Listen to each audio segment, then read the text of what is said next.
De sterkste vierleppers van Nederland kwamen sneu in Griepskerk in actie voor de tredde van in totaal 4 nationale competitiewedstrijden. Bij de vrouwen stiet Marit van der Wal na 2 wedstrijden bovenaan. In Griepskerk gaat het wat minder. Na 3 sprongen houdt ze blesseerd op en eindigt uiteindelijk als 6e. Dimfie van Rooyen miste vanwege vakantie de 2e wedstrijd, maar pakt hier haar 2e winst met 15-24. Klaas Canauta pakt het 2e plakje met 14-25 en neemt daarmee in het totaalklassement de leiding oer van Marit van der Wal, die het krek nog voor Van Rooyen 2e blijft. Alle 3 vrouwen kunnen nog kampioen worden. Bij de junioren ek 3 kanshebbers. Jan Teerde Nauta begint als koprenner, maar zijn centimeter 14 is hier net meer als het 3e plak. Ricardo Faai uit Haastrecht had de beste papieren. Na 5 sprongen gaat hij onder leiding met centimeter 48. Maar de verrassing komt uit het heidenskip.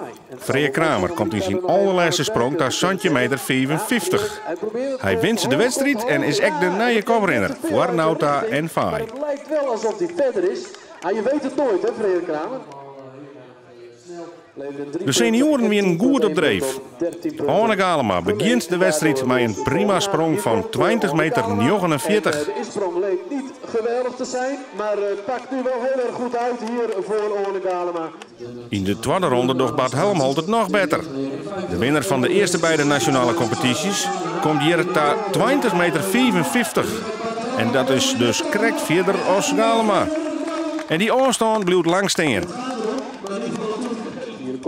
Anne Galema iepent de onval, maar komt 5 centimeter te kwart. Inderdaad die sprong en houdt hem dan een beetje recht of gaat hij uit de richting? 20 meter 50. En wat kan de nummer 3 van het klassement, Jacco de Groot. Hij komt dicht in de buurt, maar blijft hingen op 20-33. Er zal een 5e 20 meter sprong aan te pas komen met voor de winst. En Anne Galema pakt met zijn allerlaatste sprong de winst in Griepskerk met 20 meter 83.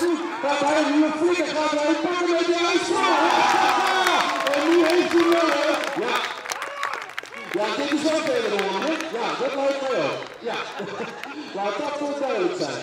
17,55 van Freya Kramer. Die is sneller inderdaad. Daarmee is Galema ek koprenner in het klassement voor Helmholt en voor de Groot. Op 29 augustus is de finale in Polsbroekerdam.